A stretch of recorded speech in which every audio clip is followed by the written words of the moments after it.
Graça e paz, povo de Deus, é com muita alegria que nós estamos chegando até a sua casa com o nosso 54º podcast. Muita coisa mudou, muita coisa melhoramos e muita coisa queremos melhorar.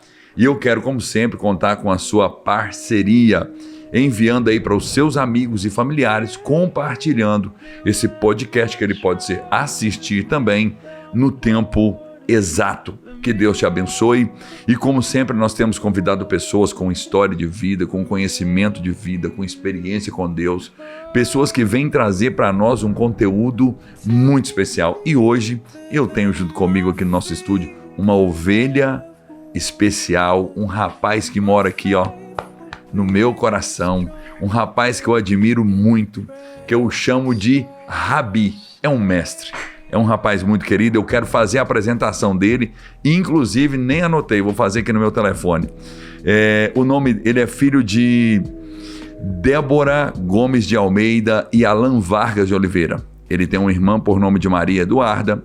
Ele é licenciado em Ciências Biológicas pela Unisa, Universidade de Santo Amaro, e tem trabalhos apresentados e publicados sobre o ensino de evolução nas escolas e nos livros didáticos. E também é divulgador científico e da apologética cristã, mostrando que a ciência e a fé cristã devem andar juntos. Ele tem 23 anos e o nome dele é Caio Miguel Gomes de Oliveira. Seja bem-vindo. A paz do Senhor, igreja, que Deus abençoe infinitamente. Caio, que prazer ter você aqui. Você sabe que eu sou um eterno admirador da sua vida, do seu caráter, da sua humildade, do seu conhecimento. E eu acho que eu não tinha uma oportunidade melhor do que essa para ter você juntamente conosco aqui no nosso estúdio, onde nós temos chegado a muitos lares.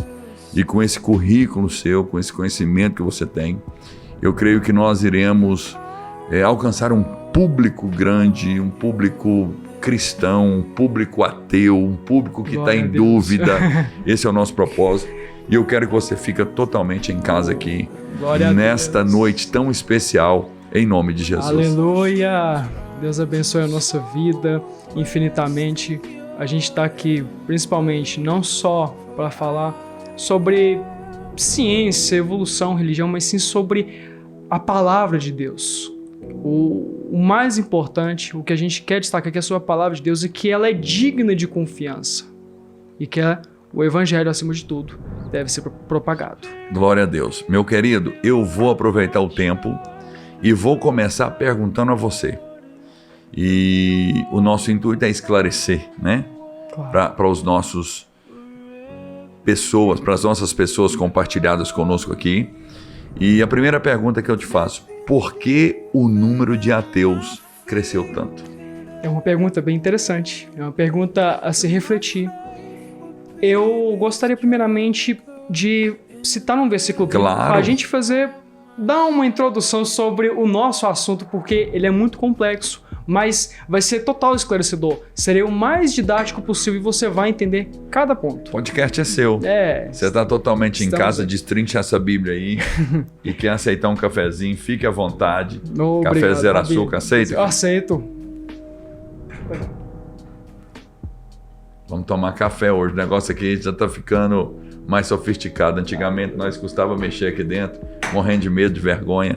E graças a Deus, depois de 53 podcasts, nós vamos tomando pelo menos um café, né, Vinícius? Deus abençoe. Tá contigo. Por que o número de ateus cresceu tanto? O número de ateus. Então, vamos lá primeiro. Eu vou citar primeiro um versículo bíblico, que isso é para amenizar o que os cristãos anseiam tanto, porque às vezes elas escutam um argumento assim: nossa, mas parece que a fé não tem uma defesa, é simplesmente acreditar e pronto, fechar os olhos.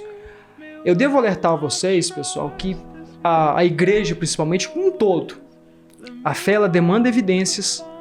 É claro, há limites, porque depois é o caminho da fé, mas a fé cristã, assim como dizia o apóstolo Pedro na carta de 1 Pedro, capítulo 3, versículo 13, ele fala que vós há de fazer 1000, se sois zelosos do bem, vós sofreis por causa da justiça, bem-aventurados sois, não tenhais medo nenhum deles, nem fiqueis conturbados. Versículo 15, onde eu quero adentrar. Antes, santificai a Cristo, o Senhor, em vossos corações, estando sempre prontos a dar a razão à vossa esperança. Aleluia, glória a Deus. Então, sempre o cristão tem que estar sempre pronto para dar a razão para aqueles que vão pedir esperança. Mas vem a pergunta, por que o número de ateus cresceu tanto? Se a gente for fazer uma análise histórica, muitos vão falar principalmente a respeito do porquê que a Europa se tornou tão fria. E a gente passa por um problema mesmo, porque a Europa ela se esfriou muito espiritualmente. Aí é que está um negócio interessante, que a gente vai abordar.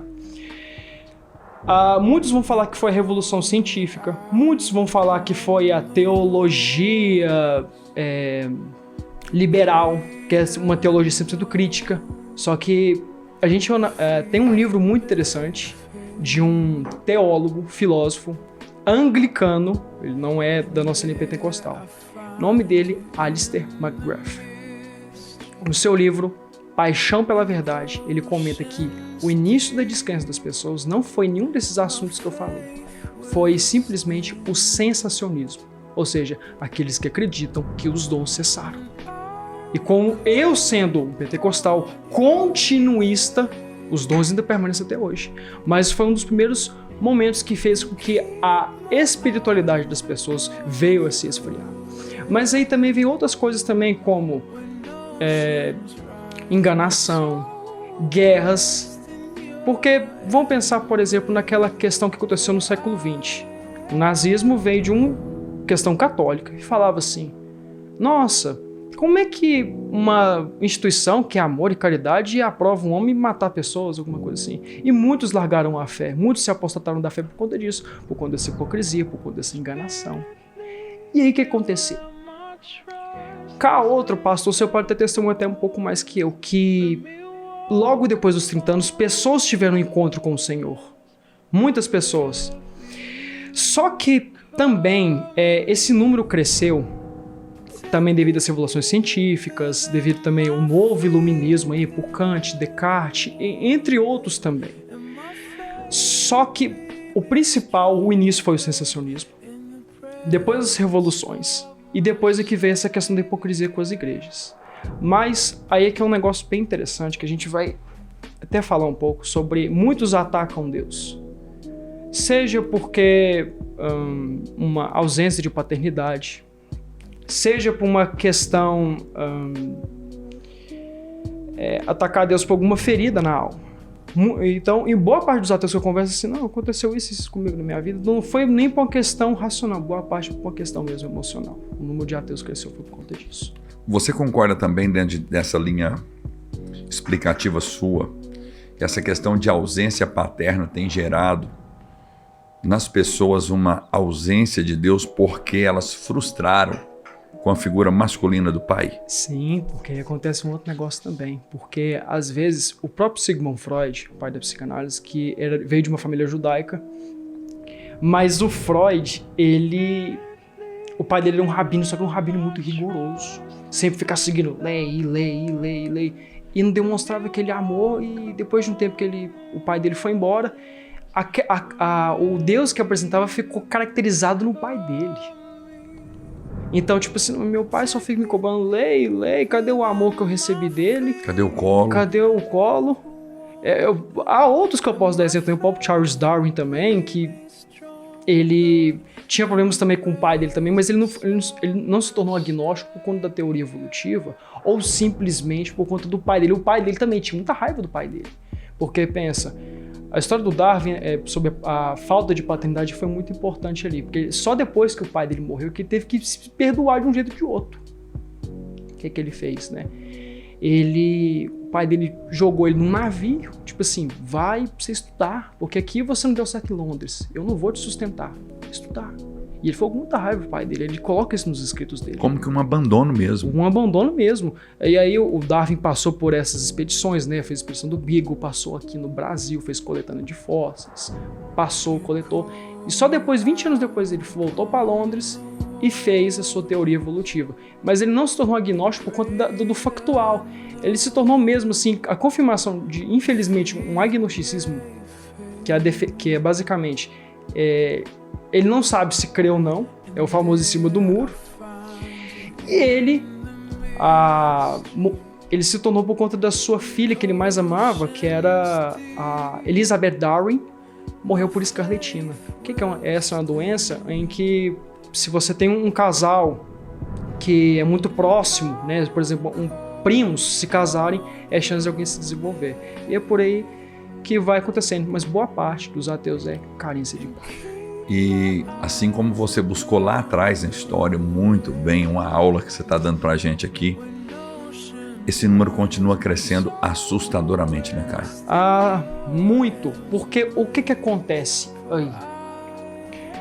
Se você tem uma carência, se você tem um buraco do tamanho de Deus, que é o vazio humano, que já dizia o Schopenhauer, é a ânsia de ter, o tédio de possuir, você tem esse buraco gigante.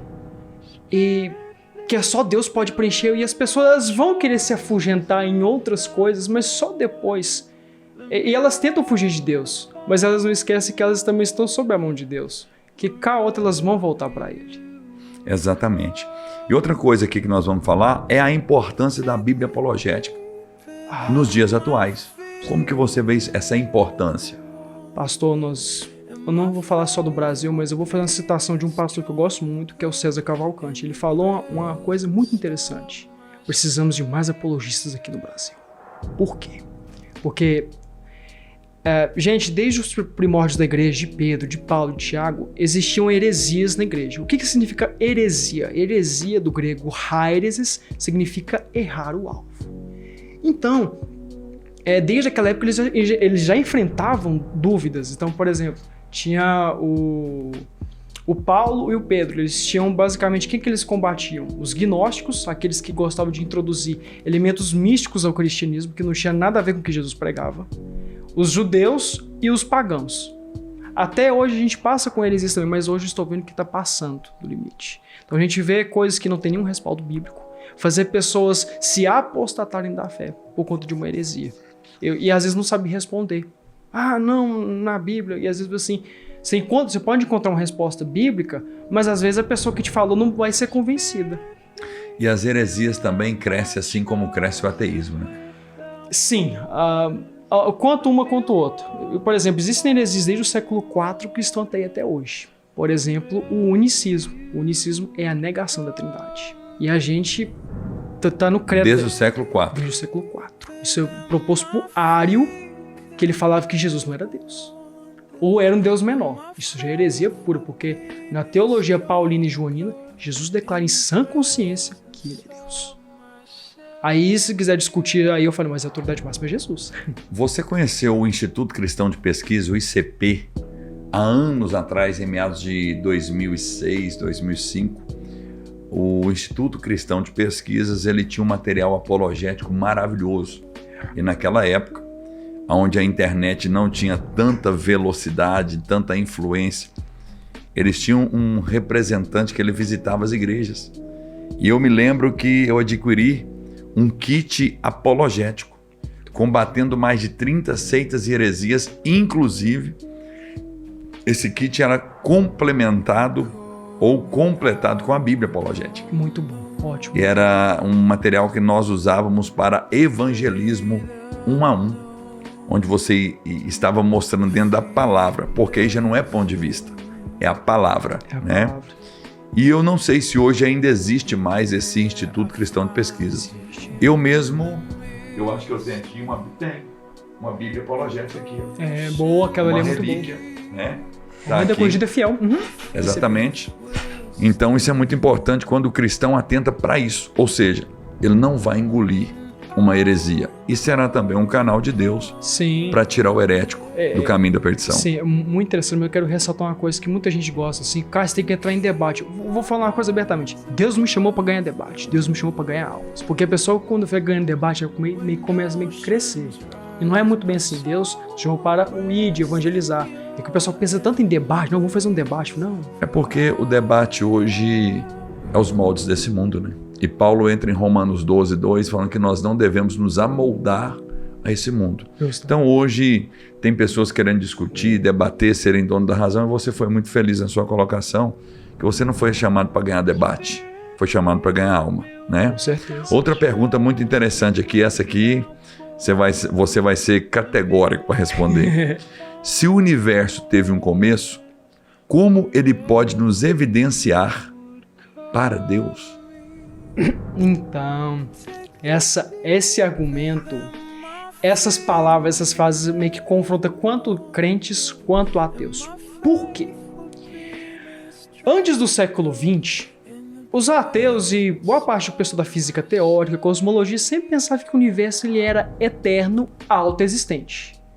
Carl Sagan, cosmólogo do século XX, falava que o cosmos é tudo o que é, tudo o que será e o que sempre foi. Bonito, mas tem um viés bem materialista. E nós, como cristãos, não podemos nos comover ao materialismo, porque ele nega uma realidade transcendente. Ok. Por volta do século XX, surgiu um padre muito inteligente, físico-matemático, o nome dele George Lemaitre. Ele sequenciou, resolveu um pouco das equações de Albert Einstein, outro gênio da física, que era judeu que se apostou pela fé. Mas o Lemaitre, lógico, não tem uma concordância com a teologia católica, mas de certa forma era uma pessoa de Deus. Tinha compromisso com a ciência e tinha compromisso também com a fé. Quando ele resolveu as equações de Einstein, ele fez um modelo experimentativo.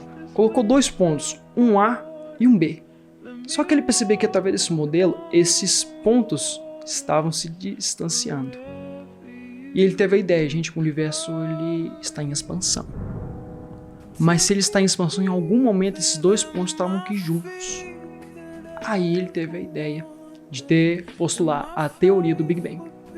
Caio, o Big Bang é a única hipótese, é o único modelo científico para a existência do universo? Gente, a gente tem vários, mas com base nas evidências que nós temos, o Big Bang é o mais aceito na comunidade científica e até mesmo teísta. Por que acontece? Se o universo tem um começo, então logo tem que ter uma causa para ele. Exatamente. Então, a gente sabe que, já dizia um grego que ele falava que do nada, nada se faz. Porque o pessoal fala, não, do nada fez alguma coisa. Não, do nada, nada se faz. E aí a gente para no argumento cosmológico de Kalam, postulado pelo apologista William Lane Craig, que é basicamente que tudo que começa a existir tem uma causa para a sua existência. O universo passou a existir, portanto o universo tem uma causa para a sua existência. Então a gente tem que pensar numa causa, vamos lá. Dentro desse átomo primordial tem matéria, tem tempo, espaço, gravidade. Tudo isso, tudo do universo material a gente tem. Então a causa para dar início para isso tem que ser imaterial, tem que ser acima da matéria. A temporal tem que ser acima do tempo. Ela tem que ser espacial porque ela está acima do espaço. Ela tem que ser poderosa a ponto de iniciar esse momento, porque é uma grande explosão, uma grande expansão para iniciar todo o universo. E ela tem que ser também pessoal para querer iniciar. O William Lane Craig, quando ele fez essa análise, paramos em 2 questões. Paramos em objetos abstratos e paramos num ser inteligente. Mas ele falou, mas objetos abstratos não têm capacidade de raciocinar, então paramos numa mente inteligente capaz de organizar esse universo que a teologia chama de Deus. Às vezes, alguns gostam de postular algumas coisas que não fazem sentido, como por exemplo Stephen Hawking. Ele falou, não, antes do universo tinha alguma coisa. Não. Marcelo Geisler, físico daqui do Brasil, que é pesquisador lá de Londres, falou que essas ideias de Hawking, sendo ele um agnóstico, falou, não procede evidência. Então, na argumentação que nós temos, a melhor que tem, e o que o argumento cosmológico de Kalam, ele faz? Ele não só evidencia a existência de Deus, como também ela derruba boa parte das religiões, sejam mitológicas, como por exemplo, a mitologia grega, elas pressupõem que os deuses do Olimpo vieram depois do universo. E outras religiões também, como por exemplo de Hare Krishna e outras coisas. E já o cristianismo e o judaísmo, eu também posso colocar até o islamismo também, pressupõe um Deus que veio antes do universo. Então é diferente essa questão. Louvado seja Deus. Aleluia. É muita leitura, né, Caio? Você estuda essas questões desde quando? Vamos Ou lá. desde quando se despertou em você? Eu comecei a estudar muito profundamente o judaísmo por volta dos meus 11 aos meus 14 anos. Só que vieram as dúvidas. Assim, como qualquer outro adolescente. Gente, adolescente é normal você sentir dúvidas. Até mesmo ter uma crise de fé também, mas dá pra você recuperar isso aí. Eu trouxe até mesmo alguns livros que fizeram parte da minha vida, mas quando eu comecei a estudar profundamente sobre apologética, foi um pouco depois. Primeira coisa foi as dúvidas, né? Primeiramente, eu vou citar aqui um biólogo ateu, Richard Dawkins, que ele escreveu um livro. Essa câmera é sua, se você quiser mostrar. Escrevendo aqui.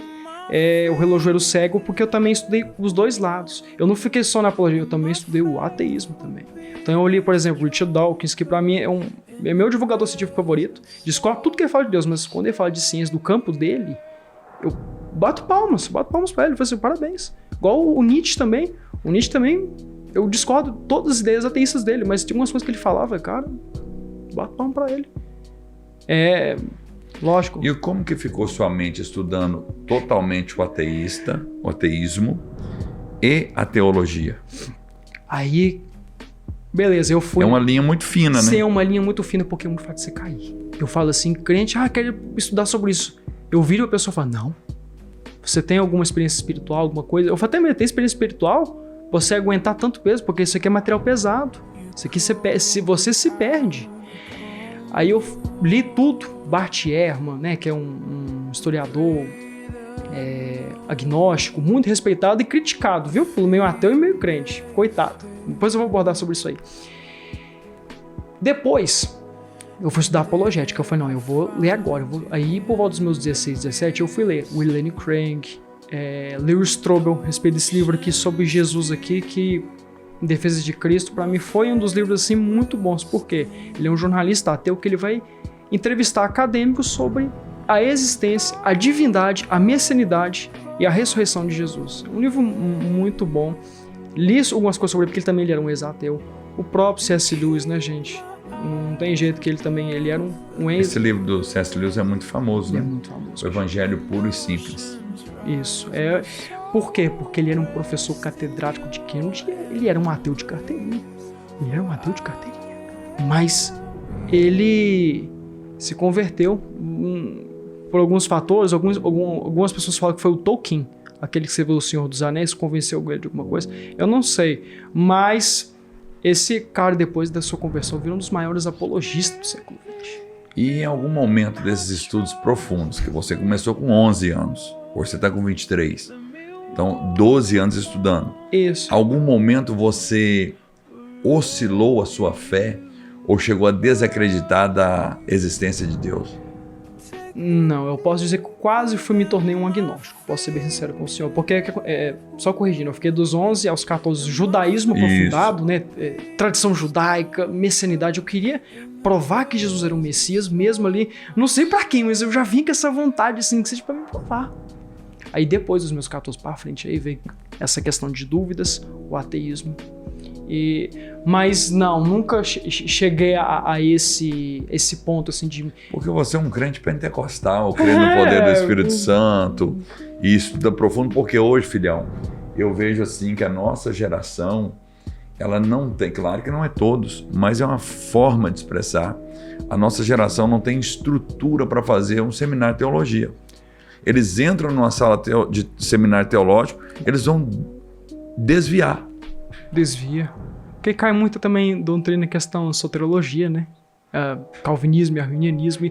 E vai se perdendo nessas coisas. E às vezes a pessoa, ela entra no seminário, precisa pregar a palavra. Só que se perde tanta coisa, aí a gente fica até complicado a gente ajudar a pessoa. Mas entende perfeitamente. E hoje, qual tem sido aí o seu método de estudo? Estuda muito, lê muito, tem livros que estão em andamento, suas leituras... Vamos lá, né? Livros, eu posso dizer que livros assim eu estou lendo um pouco. Por quê?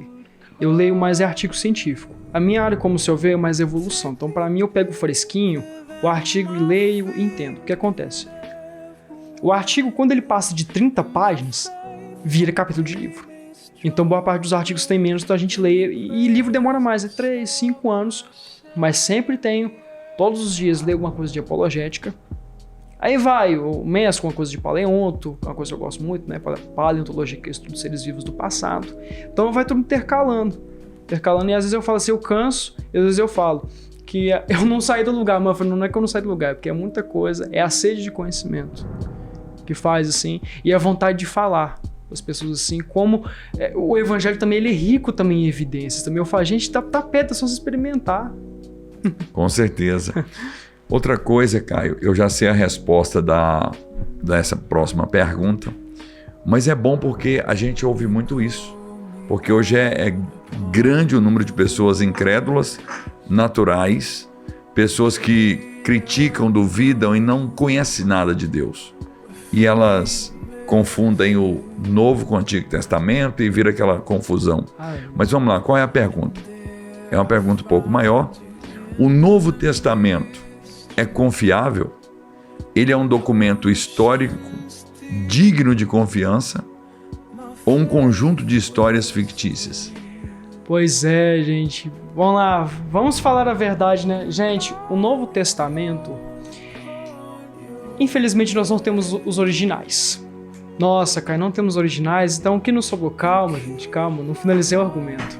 Pra vocês terem noção, só do grego do Novo Testamento, nós temos mais de 5.700 cópias. Isso é só do grego, mais 9.000 manuscritos em outros idiomas. Aí pode colocar aramaico, siríaco, latim, árabe, 9.000 cópias. Então, sendo que o Novo Testamento, ele é o próprio, é o livro mais rico da antiguidade, sim, em questão de manuscrito e confiabilidade.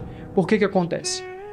Depois desses 5.000 mais 9.000, a gente está falando de muita coisa, 17.000 acima. Se a gente colocar ainda os pais da igreja, as citações dele, a gente tem uma questão assim, de mais de 30.000. Depois do Novo Testamento, a gente só tem basicamente a Ilíada de Homero, que é só 800 cópias. Olha a diferença, gente. Depois disso vai começar a diminuir para os Anais de Tácito, que foi um historiador romano, que vai diminuindo, tipo assim, para 5 cópias. Então, o Novo Testamento, vamos dizer assim, ele está bem preservado com essas 5.000 só do grego. Tem uma citação que eu acho bem interessante do Bart Ehrman, que é o agnóstico, e o Bruce Metzger, escreveram um livro na introdução do Novo Testamento.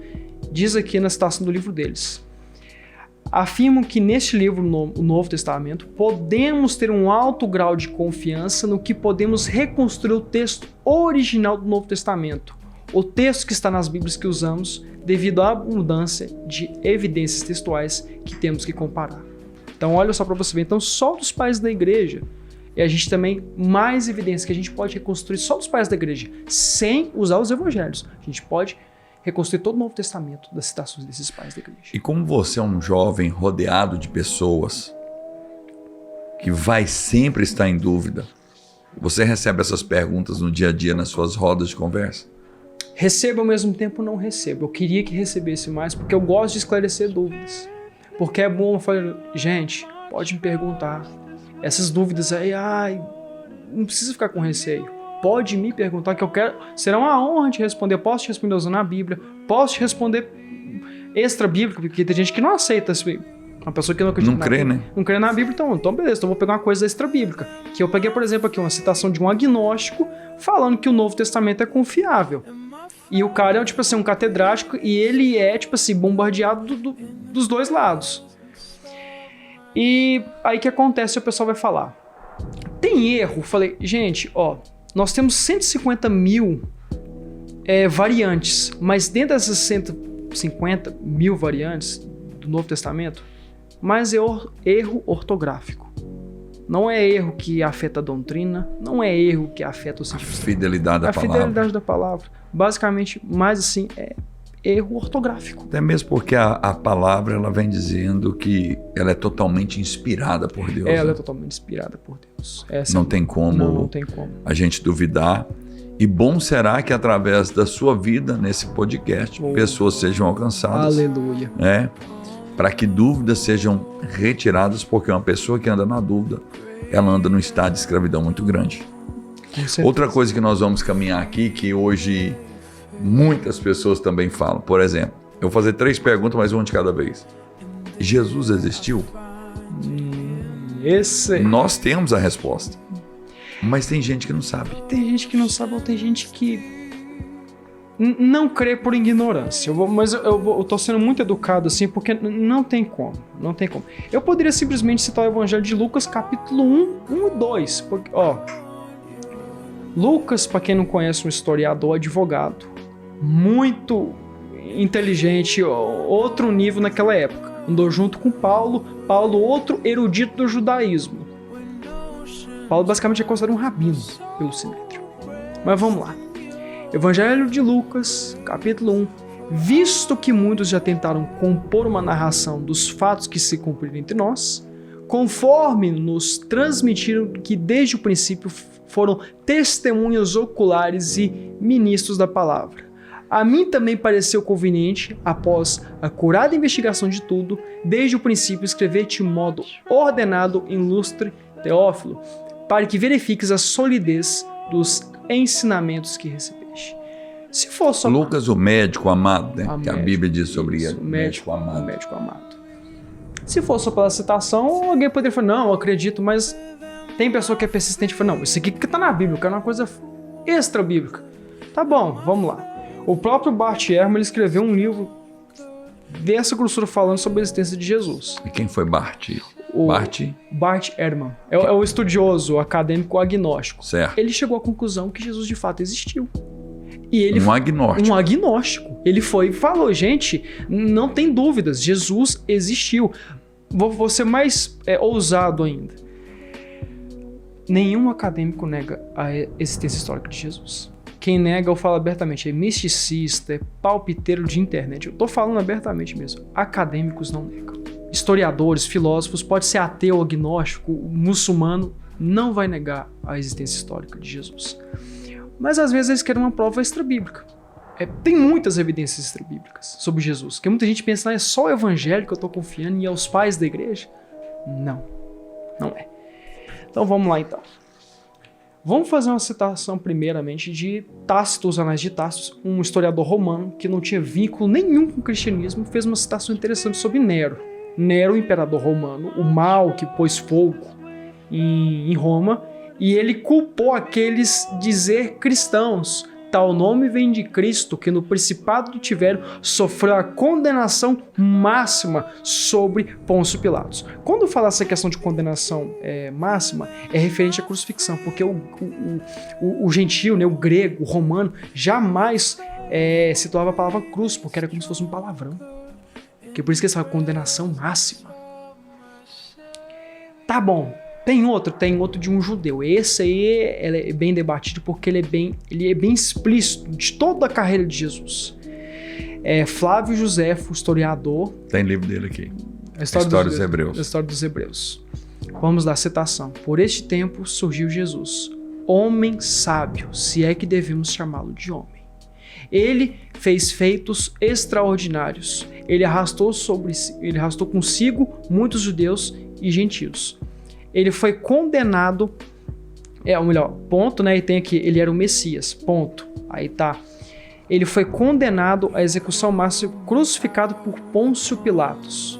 Aqueles que o amaram com ele eternamente. E vos foi relatado que ele vos apareceu ao terceiro dia, ressuscitado, ressurreto. Tá. Tem problema textual? Tem problema textual, mas é aí que eu vou esclarecer aqui agora. A parte que alega ser interpolado é só a parte que alega aquela questão que se é homem que devemos chamá-lo ou simplesmente ele era o Cristo. O resto do texto está totalmente bem preservado. Que é o mais importante, que é falar da ressurreição. Caio, tem quantos manuscritos disso aí? A gente tem manuscrito do Flávio Josefo até uma cópia árabe feita por muçulmanos, e muçulmanos não acreditam em crucifixão e muito menos em ressurreição de Jesus. Tá lá o texto perfeitamente. E o Bart Ehrman também já tinha falado que esse texto ele é autêntico, não tem interpolação, não tem. Eu acho que através dessas evidências acho que podemos chegar à conclusão: Jesus existiu, sim. Vamos tirar outra dúvida aqui, que é dúvida de debate, de briga. Jesus é Deus, Caio? Com toda certeza. Vamos lá. Vamos pegar a primeira reação quando Jesus disse que antes que Abraão existisse, eu sou. Vamos descartar aquela hipótese que todo mundo pensava que Jesus era doido por falar aquilo ali. Porque se ele fosse mesmo, os rabinos não teriam ido em cima dele com um tanto de rocha para descer na cabeça dele. Então, Jesus, eu posso falar abertamente, Jesus em sã consciência declarou ser Deus. Outras coisas também que somente Deus pode fazer. No passado era muito comum rabinos expulsarem demônios, mas o nome de Deus, ou até mesmo o nome de outros rabinos, expulsar demônio, fazer chuva parar. Mas Jesus, em sã consciência, fez isso tudo no seu próprio nome, no próprio nome do Eterno. Que somente coisas que somente Deus podia fazer. Outra coisa, a atitude também que fez os judeus ficarem irados. Alguém perdoar pecados, isso é só um atributo que somente Deus pode fazer. Você que estuda muito, Caio, o que você acha que passou na cabeça dos judeus quando Jesus entra em Jerusalém montado num jumento e o povo dizendo hosana nas alturas, bendito que vem no nome do Senhor? Vamos lá. O que os judeus esperavam ali? Então, é interessante a gente abordar até um pouco sobre a abordagem messiânica que estava prevista de vir. A gente tem alguns manuscritos do Mar Morto que o Messias veria de forma humilde. A gente tem ali de judeus ali, a comunidade do Mar Morto é uma comunidade dos essênios. Então tinha profecias, até mesmo na própria lei oral judaica, tinha uma profecia que o Messias veria de uma forma humilde e depois viria em glória e poder. Não é à toa que quando houve a destruição do templo, alguns rabinos cometeram a heresia que Daniel errou, mas não foi esse contexto.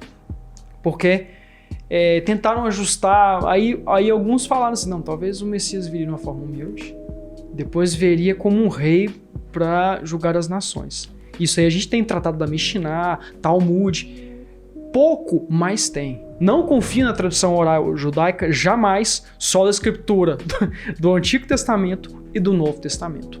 Mas aí a reação dos judeus, vamos lá, os líderes, né, os saduceus e exclusivamente os fariseus, o que ele está fazendo entrando aqui? Com a heresia que ele está fazendo, ele está pensando que está passando pela profecia de Zacarias? E o povo assim, exaltando, muitos, né, eu não vou falar aqui todos, né, naquele momento, naquela situação, naquele círculo ali, os líderes, de fato, pensavam que era uma heresia, quem que é esse cara? Não é à toa que no Talmud de Jerusalém, infelizmente, Jesus é tratado como um bruxo. Infelizmente. Mas é interessante que até mesmo os adversários de Jesus já tratavam ele como se fosse diferente. Não era como um homem. Era nítido isso. Era nítido isso. Os mais adversários. Você falando de pessoas aí que foram estudar Jesus, né, agnósticos, ateus, e chega à conclusão da existência dele. Nós temos um grande escritor brasileiro por nome de Augusto Cury, que fala no estudo dele, no testemunho dele, que começou a estudar a pessoa de Jesus para provar a inexistência de Jesus. Sim. E qual foi o fim dessa história? Se converteu assim como C.S. Lewis também, o Lewis Strobel também, não, o William Lane Craig não, mas todos esses caras que foram investigar a fundo a Bíblia, a pessoa de Jesus, se acabaram se convertendo. E Augusto Cury foi um que o Brasil todo conheceu. Todo. Acho que quase todo mundo aqui já leu um livro de Augusto Cury. E quando ele chega à conclusão de que ele existia, ele se converte e começa então a escrever, né? O mestre do amor, o mestre da vida, o mestre dos mestres. E foi uma coletânea também que muita gente adquiriu.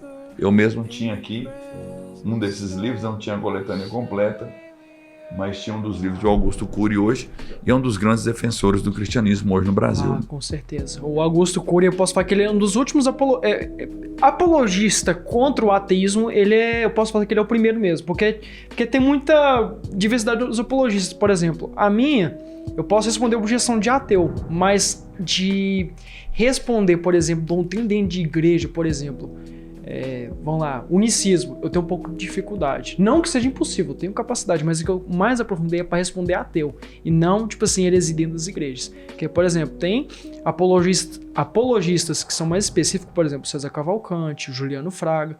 São apologistas gerais, mas o deles é responder seitas e heresias. Aí, Adventismo, Testemunho de Jeová, Mormon, entre vários. Que era o Instituto Cristão de Pesquisa, era isso aí. Sim. O apologeta, o apologista, a função dele é como se fosse um pesquisador da fé. Exatamente, pesquisador da fé. Um pesquisador da fé. Então, e é muita diversidade que a gente tem sobre da apologética.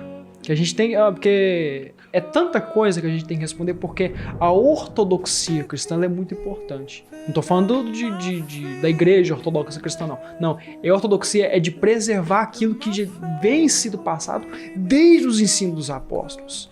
E está aí, trindade, ressurreição real, corpórea de Jesus. E entre vamos entrar nisso aí agora. Sim, e entre várias outras, né? A existência histórica de Jesus, que é, por exemplo, hoje em dia está na moda negar que Jesus veio em carne e osso. Isso é docetismo, uma heresia do século III também. É por isso que o decorrer da igreja foi realizando concílios, mas é para sempre reafirmar e confirmar a divindade de Jesus. Por exemplo, o Concílio de Nicéia. O Concílio de Nicéia, qual foi o fundamento, a finalidade dele? Foi para responder às heresias de Ário. O Ário alegava que Jesus não era Deus. Então, esses concílios da igreja eram só para estruturar a respeito sobre a divindade de Jesus. Porque, mesmo sendo nítido no texto, dos pais da igreja do primeiro e segundo século, às vezes eles não tinham como, eles não sabiam responder direito a essas heresias. E cabe cada um desses concílios, até 11, Concílio de Trento, que aí mesmo teve a confirmação, a Igreja Apostólica Romana. Aí já é aqui onde eu me aparto. Mas, anteriormente, era só sobre mesmo o reconhecimento da divindade de Jesus, do Espírito Santo e muito mais. Amém, filho. Glória a Deus por isso. Vamos lá. Mais uma pergunta. Jesus, de fato, isso aqui é dúvida de muita gente, ressuscitou dos mortos ou apenas um delírio coletivo? Pois é.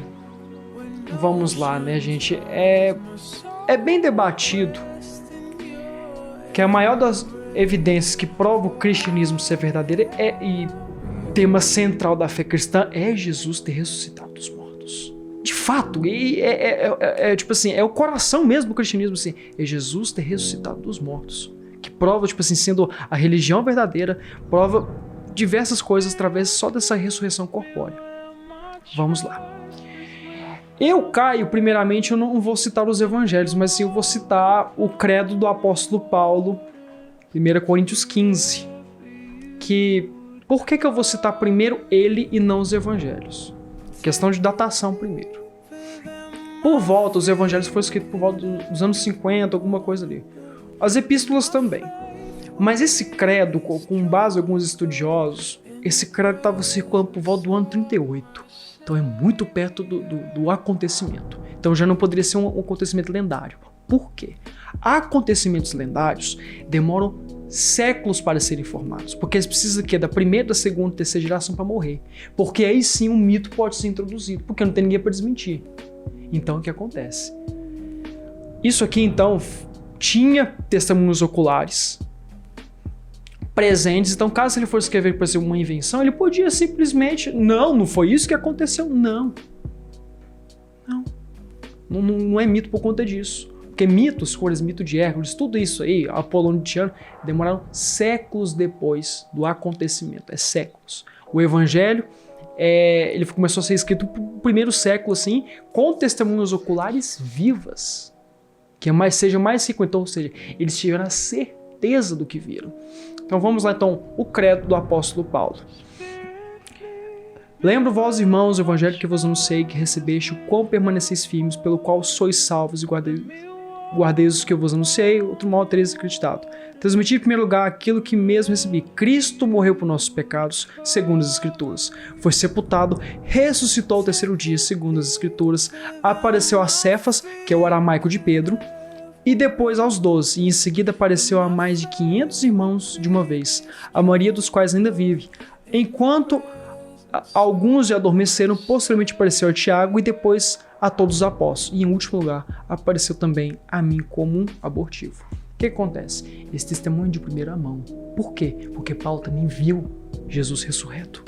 E sendo esse é o testemunho mais antigo que a gente tem assim, escrito a papel. Tipo assim, porque os evangelhos de fato aconteceram primeiro, mas o credo ele foi escrito, ele foi escrito no papel primeiro, no papiro, no pergaminho, seja qual for. E todas essas abordagens que ele colocou, os evangelhos colocaram também. Mas vamos lá, qual que seria a minha argumentação para de fato Jesus ressuscitou? Os escritores primeiramente colocaram a menção das mulheres.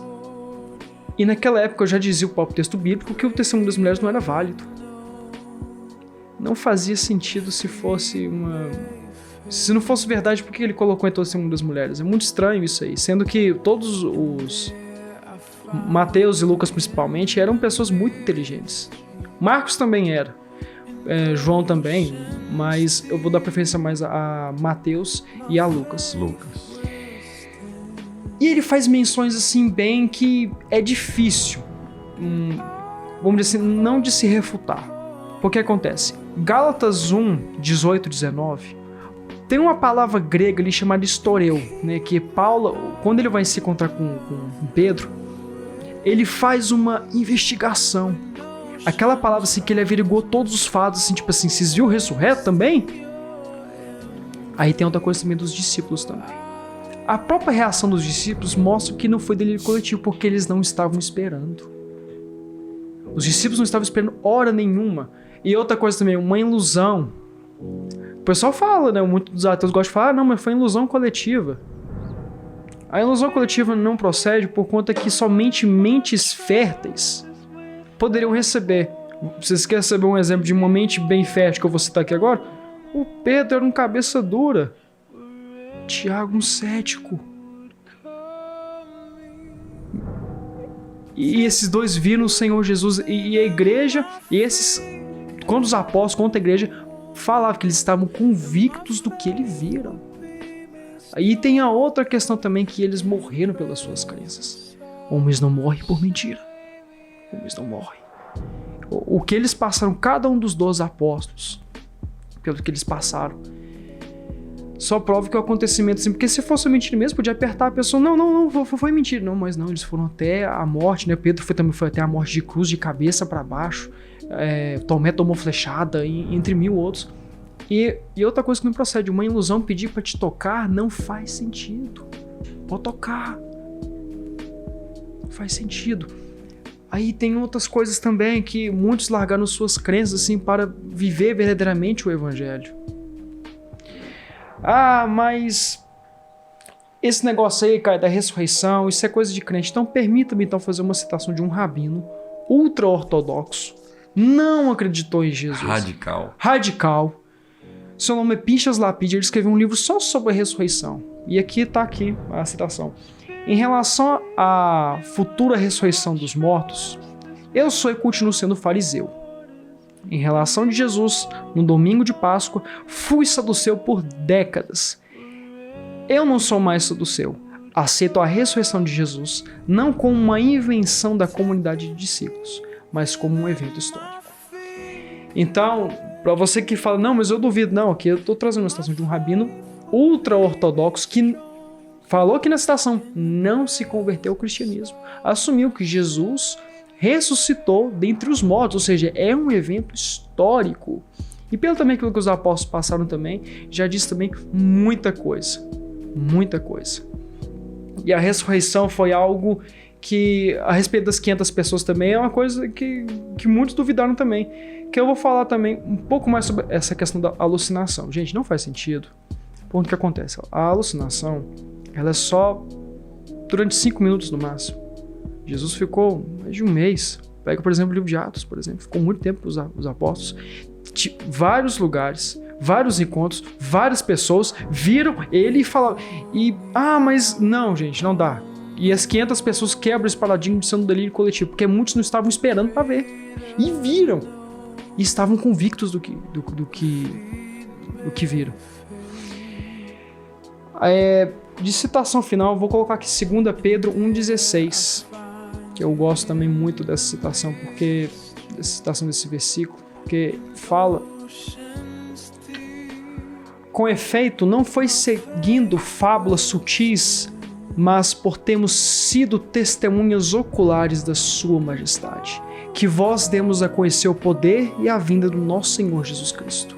Então, olha para você ver o que Pedro, uma pessoa presente dos círculos assim, de Jesus, sendo ele, João e Jesus, testemunham a sua maravilhosa majestade. Caio, é maravilhoso isso aí, suas explicações são fantásticas. E mais uma pergunta aqui, porque o nosso tempo também não para, né? Nós estamos aí há poucos minutos do final. Mas como que hoje é o convívio entre o judeu ortodoxo, ultra-ortodoxo ou ortodoxo, com o judeu messiânico? Então, né, vamos lá. Isso varia muito de rabino para rabino, de comunidade para comunidade.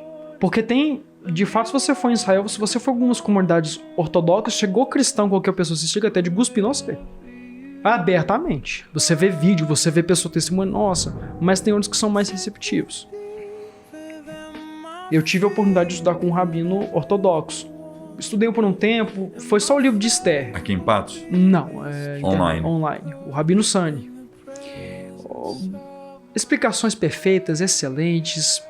Gostei muito, aprendi muita coisa com ele, né? Só que aí você vai, por exemplo, alguns rabinos, que aí você vê que eles querem chamar muito cristão para estudar a Bíblia, porque eles estão no país brasileiro, predominante cristão. Você já não vê uma boa relação, porque aí você vê eles fazendo indiretas, brincadeiras de mau gosto com o Novo Testamento, sabendo tipo assim, que muitos nem sequer estudaram o Novo Testamento. Posso falar abertamente. Agora a relação do judeu messiânico ortodoxo, saiu em Israel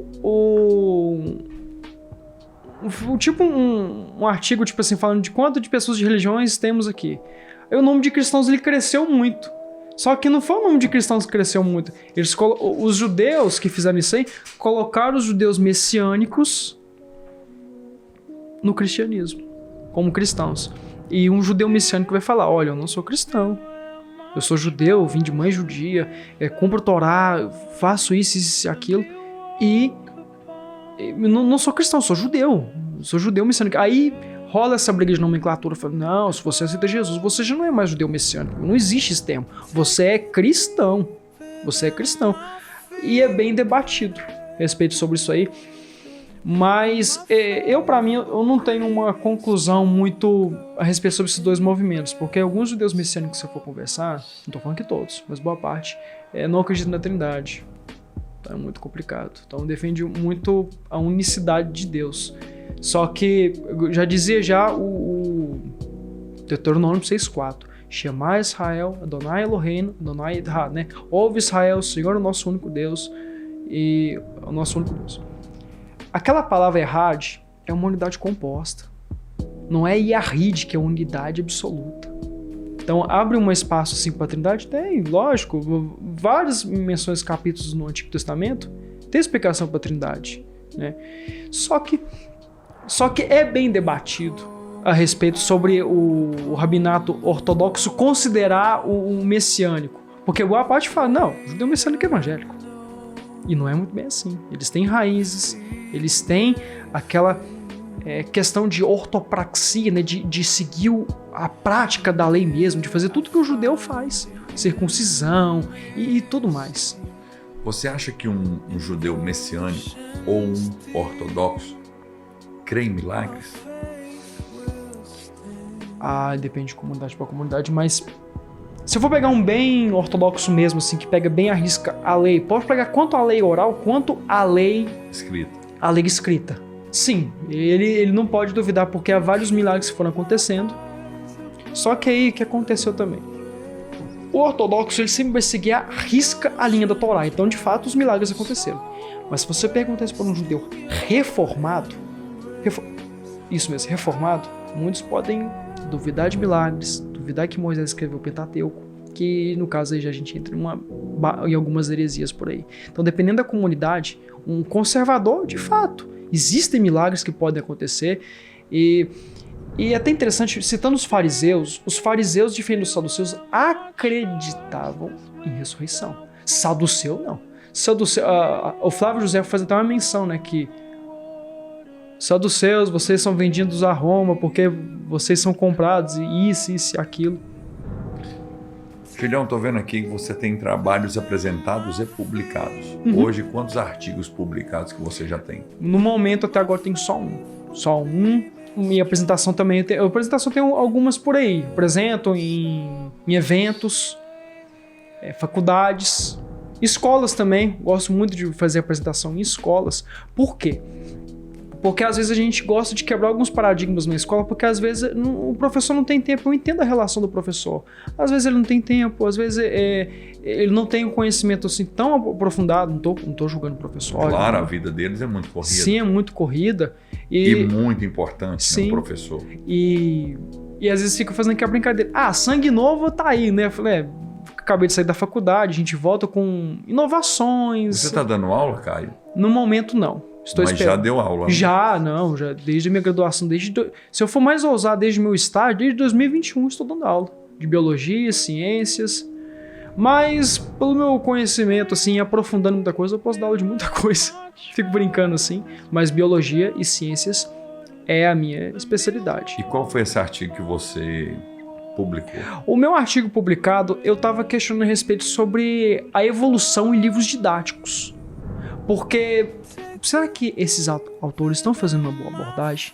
Porque a evolução, ela já dizia um cardinal da igreja, Teodósio Dobzhansky.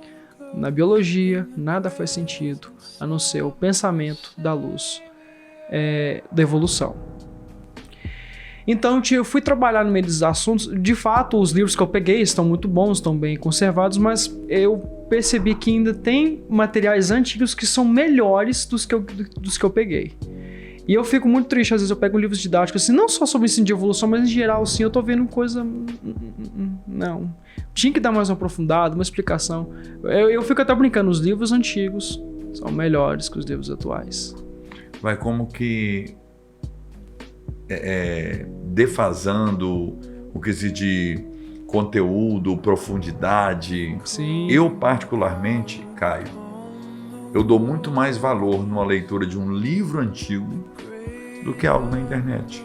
Sim. Por exemplo, aqui, ó, eu tenho vários livros. Perfeitos. E eu valorizo mais aquele livro antigo. Eu tenho aqui algumas Bíblias e esta aqui é uma das minhas preferidas. É uma Bíblia com muitos anos de uso.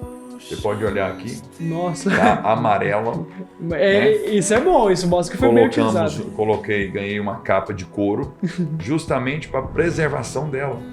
É daquele tempo que vinha mapa nas Bíblias. Nossa, maravilhoso. Hoje você vê isso na internet. Então eu sou daquele tempo. Por exemplo, entrevistei aqui a semana passada semana retrasada, um vereador, e ele falou sobre a restauração da Biblioteca João 23. Pensa quantos livros bons estão parados lá dentro. Sim. E hoje o povo tudo fazendo as suas pesquisas via internet, de uma fonte, conforme você disse, que não tem tanto conteúdo de veracidade. Não tem. Alguns livros que eu pego assim, a gente fica bem triste assim, nossa. Aí, às vezes eu pego uma... Porque como a gente é pesquisador, a gente faz uma linha... de estudo temporal. Por exemplo, às vezes eu quero ler um artigo sobre, sei lá, evolução das aves. Eu pego um artigo lá do século XX para entender, depois para me elucidar. Pego um pouco caminhando pro final. Aí, cheguei aqui nos anos 2010, ok, mas o forte mesmo, o grosso mesmo, tá tudo nos antigos mesmo, porque parece que eles aprofundaram tanto que parece que o atual você não precisa aprofundar demais. E às vezes eu estranho com isso, gente, isso é um livro atual, um livro de 2020, 21, 22, tinha que ter uma profundidade muito extensa. E às vezes não tem. Eu gosto muito de leitura da base na fé. 1 João 5,4 fala assim, todo aquele que é nascido de Deus vence o mundo, e essa é a vitória que vence o mundo, a nossa fé. Amém. Então eu gosto muito de ler livros na fé. Quando você pega um livro E claro que eu não estou desprezando os escritores da fé dos dias atuais, que temos muitas referências. Sim, temos. Mas quando você entra em livros sobre fé de 30 anos atrás, Diferente, né? como T.L. Osborne, um evangelista americano que ministrou muito sobre milagres, é uma diferença muito grande de conteúdo. É uma fé que mexe com você quando você lê. Tem. Eu estava lendo esses dias a biografia de uma grande pregadora americana, Kathryn Kuhlman, Já ouviu falar? uma mulher que revolucionou os Estados Unidos no quesito. Ela tem registrado, se não me engano, e se eu estiver errado, me perdoem vocês, mais de 3 milhões de milagres registrados. Glória a Deus, aleluia. Mas ela não aceitava aquele milagre que não era comprovado pela ciência. Suponhamos que você estava no culto dela e foi curado de uma cegueira. Era cego e passou a ver. O médico comprovou o milagre? Não, não comprovou. Ele não foi no médico? Não. Então não contabiliza isso. Nossa. Contabilizava aquilo que a medicina comprovava com exames. Com evidências. Evidências. Mais de 3 milhões de milagres. Aleluia. E como que é a nossa geração de hoje? Fria. Hoje, nós preferimos pagar remédios, consultas. Não é errado, Não é, não. mas nós buscamos mais os recursos naturais Do que os sobrenaturais. do que os sobrenaturais.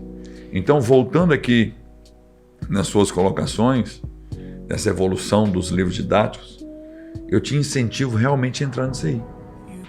E de cabeça, como você sempre faz. Sim. Porque é muito importante quando nós temos um conteúdo verdadeiro e profundo. Sim.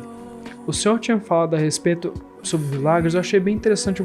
Eu sei que a gente já está acabando, mas eu quero só abordar a respeito sobre oração intercessora. Isso é bem interessante mesmo.